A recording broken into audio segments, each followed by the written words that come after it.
হ্যাঁ বলুন, আজ যে রক্তদান শিবির আপনারা আয়োজন করেছেন, ঠিক কী উদ্দেশ্য? হ্যাঁ, আমরা আমাদের গ্রামীণ ক্লাবের আদর্শ সেই ক্লাবের পক্ষ থেকে আজকে আমরা এখানে স্বেচ্ছা রক্তদান শিবিরের আয়োজন করেছি। আমাদের ক্লাবেরও যে কিছু সামাজিক দায়বদ্ধতা আছে সেই কথা মাথায় রেখেই আমরা যেমন আজকে আমাদের এই রক্তদান শিবিরের আয়োজন করেছি, তেমনি পাশাপাশি সাংস্কৃতিক অনুষ্ঠান তার মধ্যে দিয়ে সূচনা হয়েছে তার। এবং আগামীকাল আমাদের সামনে যে প্রাঙ্গণ আছে, খেলার মাঠ আছে, এই খেলার মাঠে আমাদের একটা ফুটবল টুর্নামেন্টের আয়োজন করা হয়েছে।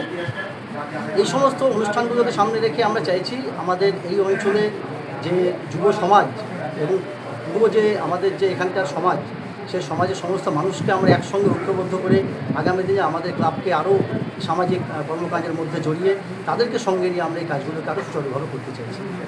এবং আমরা এটা মনে প্রাণে বিশ্বাস করি, যদি মানুষকে এই সমস্ত সামাজিক কাজে আমরা উদ্বুদ্ধ করতে পারি এবং তাতে যদি এলাকার মানুষের সাহায্য সহযোগিতা অনুপ্রেরণা থাকে, তাহলে আমরা আমাদের এই কাজকে সুচারুভাবে আগামী দিনে সম্পন্ন করতে পারবো। এই বিশ্বাস এবং প্রত্যয় আমাদের আছে।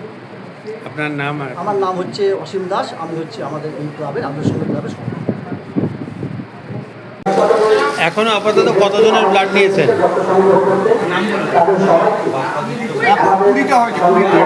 মোটামুটি কতজনের নেওয়ার কথা আছে? নমস্কার, আমি অরূপ পাল, ক্লাবের আদর্শ ক্লাবের সেক্রেটারি। আমরা এই রক্তদান শিবির প্রত্যেক বছরই আমরা করি, কিন্তু সবার আগে আমাদের একটাই বিশেষ হচ্ছে আমাদের মাঠের কন্ডিশনটা খুবই খারাপ থাকে। এই জন্য মাঠের অবস্থাটা খুবই খারাপ থাকে, এই জন্য আমাদের ক্লাব থেকে একটা টিম করতে পারি না যে খেলাধুলাটা কোনোভাবে বৃষ্টি হলে পুরো মাঠটা জলাকান্ন হয়। আজকে আমাদের মহতী অনুষ্ঠানে আমাদের মাননীয় বিদু সাহেব পঙ্কজ দাস মহাশয় উনিও এসেছিলেন। ওনাকেও বিষয়টা একটু বললাম, যদি আপনাদের মাধ্যমে যদি বিষয়টা যদি একটু এগিয়ে যায় তাহলে খুব আমাদের ক্লাব থেকে খুবই উপকৃত হব।